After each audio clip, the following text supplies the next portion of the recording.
এইবাৰ SSC GDৰ ৰিজাল্টে সকলোৰে মনত এটা ডাঙৰ প্ৰভাৱ পেলালে। এতিয়া কিছুমানৰতো 28, 29, 30 মানে প্ৰায় 30 আৰু 32, 28 এইকেইটা সংখ্যা বেছি মানে কৈ আছে বা হয়ও যে দাদা মোৰ 28 বেছি আছে, 30 বেছি আছে, 32 বেছি আছে, নাম আহিব নে নাহে। এতিয়া তেওঁলোকক মই নাহিম বুলি বা নাহিব বুলি ক'ম নেকি, বা যিসকলৰ যেনে তেনে নাম আহিছে তেওঁলোকক মই কি উত্তৰ দিম যদি সেই তেওঁলোকৰে নামটো মেৰিটত নাহে বুলি কওঁ। গতিকে এতিয়া প্ৰায় ক্ষেত্ৰতে 28, 29, 27, 32 মানে কাটঅফতকৈ বেছি নম্বৰ আছে আৰু কিছুমানৰ নামটো যেনে তেনে আছে, 5, 10 বা কিবা এটা বাঢ়ি আছে। আৰু এইবাৰ SSC GDৰ ৰিজাল্টটোৱে মানে সাংঘাতিকভাৱে এবাৰ প্ৰভাৱ পেলালে, কাৰণ আগতে এনেকুৱা হোৱা নাছিল। কাৰণ 92 পায়ো নাম অহা নাই আৰু বাকী 50 আমাৰ ইয়াতো 2-এজনমান আছে। বাকী 1 নম্বৰে হওক লাগিলে, যদি কাটঅফতকৈ বেছি নম্বৰ পাই নাম অহা নাই সেইটো নিশ্চয় ক'ৰবাত নহয় কিবা এটা ভুল হৈ আছে। 1 নম্বৰ বেছি থাকি নাম অহা নাই, সেই 92 থাকিও নাম অহা নাই। গতিকে কাটঅফতকৈ বেছি নম্বৰ পাই নাম নহা বহুত সংখ্যক কেণ্ডিডেট আছে আৰু এইবাৰ SSCত এনেকুৱা প্ৰথম দেখিবলৈ পোৱা গৈছে। কাটঅফতকৈ বেছি নম্বৰ আছে তথাপিও নাম অহা নাই। আৰু আমাৰ খুব সোনকালে নটিচ মাৰিব, আমাৰ জুলাই মাহতে নটিচ দিব। এই মাহতে বৰ্তমান জুলাই মাহ আৰম্ভ হৈ গ'ল, এই জুলাই মাহতে নটিচ দিব ফিজিকেলৰ সম্পৰ্কত SSC GDৰ। আগষ্ট মাহত ৰানিং হৈ যাব। এতিয়া ৰানিং ক্লিয়াৰ হৈছে নে নাই সেইখিনি ঠিক কৰা। নাম যাৰ আহি গ'ল তেওঁলোকক কৈছোঁ, যদি তোমাৰ নাম আহিছে ৰানিংটো ক্লিয়াৰ কৰা। তাৰপিছত ডকুমেণ্টছখিনি জানাই, যিখিনি কৈয়ে আছোঁ ডকুমেণ্টছখিনি ক্লিয়াৰ কৰা। তাকে মেডিকেলৰ ক'ৰবাত যদি কিবা অসুবিধা হৈ আছে সেইখিনি ঠিক কৰা। বাকী এনেই যা এটা কিছুমান মেডিকেল চেকআপ কৰি নল'বা, কিছুমান পইচা খৰচ কৰি মেডিকেলটো কৰোঁগৈ।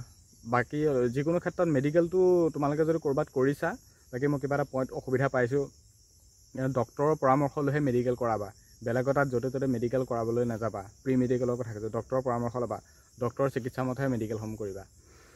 বাকী এতিয়া মেইন কথাটো হ'ল আমাৰ আগষ্ট মাহত ফিজিকেল হ'ব, জুলাই মাহত নটিচ দিব খুব সোনকালে। আৰু আমাৰ এটা পোষ্টত আমি যিমানখিনি কথা গম পাইছোঁ 8জনমানকৈ মাতিছে ৰানিং কৰিবলৈ।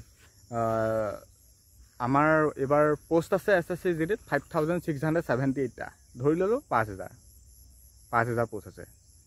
এতিয়া সেই 5000 পোষ্টৰ এটা পোষ্টত 8জনকৈ হ'লেও 40,000 মাতিছে। 40,000 প্লাছ 45,000 আচপাছ হ'ব, কাৰণ 5678টা 678টা সেইটো বাদ দিলোঁ। 5000 পোষ্টত টোটেল আমাৰ মাতিব 40,000 বা 40,000 প্লাছ মাতিব। চাকৰি কিমানৰ হ'ব? সেই 5678টা বা যিমানখিনি পোষ্ট আছে সিমানৰে। বা যদিও এটা পোষ্টত 8জনকৈ মাতে, সেই 8জনৰ ভিতৰত এজনৰহে চিলেকশ্যন হ'ব। গতিকে চিলেকশ্যনটো ইমানো ইজি নহয় SSC GDত। গতিকে এতিয়া 28, 29, 27, 30, 32 বহুতৰে নম্বৰ বেছি আছে, তেওঁলোককতো এতিয়াই কংগ্ৰেচুলেশ্যন দিছোঁ। তেওঁলোকৰ ফিক্স হ'বই চিয়'ৰ। বাকী যিসকলৰ মাৰ্কটো অলপমান খেলি মেলিকৈ আছে তেওঁলোকে মন ডাউন কৰিব নালাগে। যদি সেই 27, 28, 29, 32, 33 হাইষ্ট মাৰ্ক বেছি কাটঅফতকৈ নম্বৰ বেছি হৈ আছে, তাৰ ভিতৰতো বহুত নৰখে। কাৰণ বেছি নম্বৰ পৰা কেণ্ডিডেট প্ৰায় নৰখে, কাৰণ তেওঁলোকে পঢ়াটোত বহুত বেছি গুৰুত্ব দিয়ে, ফিজিকেলত ইমান গুৰুত্ব নিদিয়ে, যাৰ কাৰণে তেওঁলোকৰ ৰানিং ফেইল হয়। গতিকে এতিয়া যিসকলৰ নামটো যেনে তেনে আহিছে তেওঁলোকক কৈছোঁ তোমালোকে এইখিনি সময়ত ফাইদা উঠাব পাৰিবা। ফাইদা উঠোৱা, তোমালোকে মানে সেই মেৰিটত তোমালোকে টক্কৰ দিবগৈ পাৰিবা। যিসকলে এটা কম নম্বৰ পাই থৈছে, নাম আহিব নাহিব চিন্তাত ভুগি আছে, তোমালোকৰ চান্সত বা লাকত মিলি যাব পাৰে। পুনৰবাৰ কৈছে আৰু এটা পোষ্টত যদি 8জনকৈ মাতিছে তাৰ ভিতৰত এজনৰহে হ'ব। বাকী 5678টা টোটেল পোষ্ট। মেইলৰ আছে 5114 আৰু ফিমেলৰ আছে 564 মান আছে। বাকী কাটঅফটো কিন্তু এইবাৰ ফিজিকেলত কমি গ'ল, ইমান বেছি হাই নগ'ল। এতিয়া বহুতে ক'ব যদি 70-80 এনেকৈ পাইছে বা 70 যদি বহুতে পাইছে, মোকো কৈছিলে, যদি 70 যদি বহুতে পাইছে তেনেহ'লে কাটঅফটো ইমান কিয় কম গ'ল? কাৰণ 8জনকৈ মাতিছে, 8জনকতো মিলাব লাগিব ন। 8জনক মিলাওঁতে সেই ইমান কাটঅফটো ইমান কম দেখিবলৈ পোৱা গ'ল। গতিকে মিলাই দিছে। বাকী মেৰিটতো বেলেগ এটা কাটঅফ বনিবগৈ, অলপমান বেছি যাব, ফাইনেলতো অলপমান বেছি যাব। কিন্তু ফাইনেল কাটঅফ বা মেৰিটৰ কাটঅফৰ কথা এতিয়া ডিছকাছ নকৰোঁ, কাৰণ এতিয়া ফিজিকেলে হোৱা নাই বা ফিজিকেলৰ সময় যিহেতু, গতিকে এতিয়া ফিজিকেলৰ কথা পাতিম। গতিকে ফাইনেল মেৰিটৰ কাটঅফ ডিছকাছ কৰা এতিয়া সময় নহয়, এইবিলাক এতিয়া নকৰোঁ আৰু মোৰ দ্বাৰা নহ'ব। ফাইনেল কাটঅফৰ কথা এতিয়া ডিছকাছ নকৰোঁ, অলপমান টাইম দিছোঁ। কাৰণ মই ইউটিউব এটা মোৰ নিজৰ চেনেলত পষ্ট দিছোঁ, কমিউনিটি পষ্টত দিছোঁ, মেইল ফিমেল সকলোৰে কাৰণে। কোনে কিমান নম্বৰ পাইছা তোমালোকে ক্লিক কৰা, নম্বৰসমূহ তোমালোকে মোক কোৱা। আৰু 10 দিন বা 15 দিন মানে দেৰি হ'ব। তাৰপিছত মই ফাইনেল কাট অফৰ কথা ডিছকাছ কৰিম, কিন্তু এতিয়াই ফাইনেল মেৰিট লিষ্টৰ কথা আলোচনা নকৰোঁ, কাৰণ ফিজিকেল হোৱাই নাই এতিয়াও। ফিজিকেলত কিমান পাছ হয় ফেইল হয়, মেডিকেলত কিমান পাছ হয় ফেইল হয়, বা ফাইনেল মেৰিটত কিমানমান কেণ্ডিডেট থাকেগৈ, যথেষ্ট দেৰি আছে। গতিকে এতিয়াই ফাইনেল কাট অফৰ কথা আলোচনা কৰি কেণ্ডিডেটৰ মনত এটা খেলি মেলি সৃষ্টি কৰিব নিবিচাৰোঁ, কেইটামান লাইক ভিউজৰ কাৰণে বা চেনেলটো গ্ৰ' হ'বৰ কাৰণে। গতিকে কাট অফৰ কথা ফাইনেল আলোচনা নকৰোঁ, কৰিম, অলপমান দেৰি হ'ব। খালি 10 দিন 15 দিন বা 2 সপ্তাহমান ৰখিলোঁ, অলপমান সময় আহক, কাৰণ ফাইনেল কিমান ক'ত কিমান নম্বৰ পাইছে গোটেইখিনি এনালাইজ কৰিম, তাৰপিছত জনাম বোলে ফাইনেল কাট অফটো ইমান যাব। বাকী SSC GD এবাৰ কিবা এটা নহয় কিবা এটা খেলি মেলি হৈছে চিয়'ৰ, কাৰণ কাট অফতকৈ বেছি নম্বৰ পাই নাম অহা নাই, সেইটো 92 পাই নাম অহা নাই, ভাবি চোৱা। বাকী 50-60 তেনেকৈতো বহুতৰে নামেই অহা নাই। বাকী যিমানখিনি নাম আহিছে মই তেওঁলোকক কৈছোঁ কংগ্ৰেচুলেশ্যন, অল দ্য বেষ্ট, শুভকামনা জনাইছোঁ। ফিজিকেল হয় আগষ্ট মাহত 5 কিলোমিটাৰ ৰানিং কণ্টিনিউ কৰি ৰাখা, টাইমৰ আগত যেনে তেনেই মুঠতে সোমালেই হ'ল। ফিমেলকো কৈছোঁ 1600 মিটাৰ যেনে তেনে সোমাই দিয়া। বাকী পাছৰ খেল একদম ভগৱানৰ ওপৰত, নিশ্চয় ক্লিয়াৰ হ'বই। নিজক যদি বেষ্ট দিয়া নিশ্চয় ক্লিয়াৰ হ'ব, কাৰণ নিজক বেষ্ট দিয়েতো ৰিটাৰ্ণ ক্লিয়াৰ কৰিছা। কিছুমানতো নামেই অহা নাই, গতিকে সেই নাম নাহাখিনিৰ কথা ভাবি চোৱা। তোমালোকৰতো নাম আহিছে, গতিকে পাছৰ ষ্টেপকেইটাও ক্লিয়াৰ কৰিবলৈ ট্ৰাই কৰা। বাকী ইমানখিনি কৈছোঁ, যিমানখিনি বাৰু এজন কেণ্ডিডেট হিচাপত ক'ব পাৰোঁ, কিন্তু ইউটিউবাৰ হিচাপত নহয়। ইউটিউবাৰেতো কাট অফ ডিছকাছ কৰি দিব, ইমান যাব সিমান যাব, একদম পূৰা অগ্ৰম বগ্ৰম, যাৰ মনত যি আহি যায় কৈ যায়, কিন্তু মই সেইটো নকৰোঁ। এনালাইজ কৰিম, সময় আহিব, ফিজিকেলৰ হওক বা কিবা হওক, যিকোনো কাট অফৰ কথাটো মেনশ্যন কৰিবই লাগিব বা উলিয়াবই লাগিব, কিন্তু অলপমান টাইম আহক।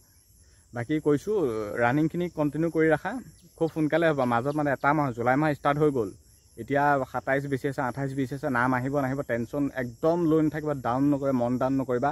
কম নম্বৰ পোৱাখিনি কৈছোঁ একদম মন ডাউন নকৰিবা, আৰু ইউটিউবত ভিডিঅ' চোৱাটো বন্ধ কৰা। ইউটিউবত টোটেলি ভিডিঅ' চোৱাটো বন্ধ কৰা। এই যেনে অনবৰতে যিবিলাকে মানে অগ্ৰম বগ্ৰম দি থাকে, তেওঁলোকৰ চেনেলবিলাক একদম টোটেলি নাচাবা, সকলোকে কোৱা নাই, বহুত ভাল চেনেল আছে। বাকী সেই অগ্ৰম বগ্ৰম চেনেলবোৰ চাই নাথাকিব, কাৰণ ডিমটিভেট হৈ যায়। কিছুমানে কেতিয়াবা 80 যাব কাট অফ, 90 যাব কাট অফ, কাট অফটো কিমান যাব সেইটো ময়ো জানো, টাইম আছে, পিছত ক'ম, মই পুনৰবাৰ কৈছোঁ। কিন্তু এতিয়া অগ্ৰম বগ্ৰম কাট অফৰ ভিডিঅ'বিলাক চাই নাথাকিব। ৰানিঙৰ কাৰণে নাম আহিছে, ৰানিংটো ক্লিয়াৰ কৰা। তাৰপিছত বোলে ৰানিং হৈ গ'ল, এতিয়া মেডিকেল কি হ'ব, তাৰপিছত মেডিকেলৰ কাট অফ কিবা এটা এনালাইজ কৰি নিজৰ মাজতে সৃষ্টি কৰা বা ভাবা বা ভিডিঅ' চোৱা। কাৰণ ইটোৰ পিছত সিটো পৰ্যায়ৰ নাম আহে নাহে, কেণ্ডিডেটৰ মানে হতাশা ভয় সৃষ্টি হৈ থকাটো স্বাভাৱিক, কাৰণ চাকৰি হয় নহয় ভয় লাগি থাকেই, কি হ'ব নহ'ব মনবোৰ খেলি মেলি হৈ থাকে। গতিকে সেই হিচাপত আমি আনৰ ভিডিঅ' চোৱা বা আমি কিবা এটা কথা জানিবলৈ চেষ্টা কৰা, বেলেগক সোধাটো একো ডাঙৰ কথা নহয়, এটা নৰ্মেল কথাই। কিন্তু মই পুনৰবাৰ কৈছোঁ, তোমালোকে ফিজিকেলটো ক্লিয়াৰ কৰা, ডকুমেণ্টছ ক্লিয়াৰ, মেডিকেলখিনি ক'ৰবাত কিবা পইণ্ট আছে যদি সেইখিনি ক্লিয়াৰ কৰা। বাকী ফিজিকেল ভাল হ'বই, বাকী গোটেইখিনি পৰ্যায়তে ক্লিয়াৰ হোৱাটো বিচাৰোঁ। বাকী SSC যদি যিমানৰ নাম আহিছে সকলোৱে জব হোৱাটো বিচাৰোঁ, কিন্তু সকলোৱেতো নহয়, সেইটো এটা কথা। কাৰণ 40-45 ভিতৰত 5678টাই হ'ব, গতিকে কম্পিটিশ্যনটোতো অলপতো হ'বই। গতিকে নিজক বেষ্ট দিয়া, ৰানিং ক্লিয়াৰ কৰা, বাকী বছ সিমানে কথা। বাকী ৰানিং হোৱাৰ পিছত মেডিকেল ক্লিয়াৰ হোৱাৰ পিছত বাকী তোমালোকে একো কৰিব নোৱাৰা, তাৰপিছত তোমালোকৰ নম্বৰৰ ওপৰত নিৰ্ভৰ কৰিব, যে নম্বৰৰ ওপৰত তেতিয়া তোমালোকৰ চিলেকশ্যন হ'ব। কাৰণ ইয়াত ফিজিকেলততো নম্বৰ নাথাকে, গতিকে তোমালোকে ৰিটাৰ্ণত কিমান স্ক'ৰ কৰিছিলা সেই ওপৰত মেৰিট বনি যাব। বাকী নেক্সট এটা ভিডিঅ' বা আপডেট দিম নিশ্চয়, SSC GDৰ ওপৰত ফিজিকেলৰ সম্পৰ্কে বা যিকোনো SSCৰ ওপৰত ভিডিঅ' আগবঢ়াম, কিন্তু এনালাইজ কৰি ফুল এক্সপ্লেইন কৰি ভিডিঅ' দিবলৈ চেষ্টা কৰিম, এনেই নহয় অগ্ৰম বগ্ৰম নিদিওঁ। বাকী যাৰ নাম আহিলে অল দ্য বেষ্ট দিছোঁ, টেনশ্যন নল'বা, নিশ্চয় নাম আহিব। খালি বাকী পৰ্যায়খিনি ক্লিয়াৰ কৰা, আৰু মোৰ চেনেলটো ছাবস্ক্ৰাইব কৰিব, খুব বেছি শ্বেয়াৰ কৰিবা। ধন্যবাদ।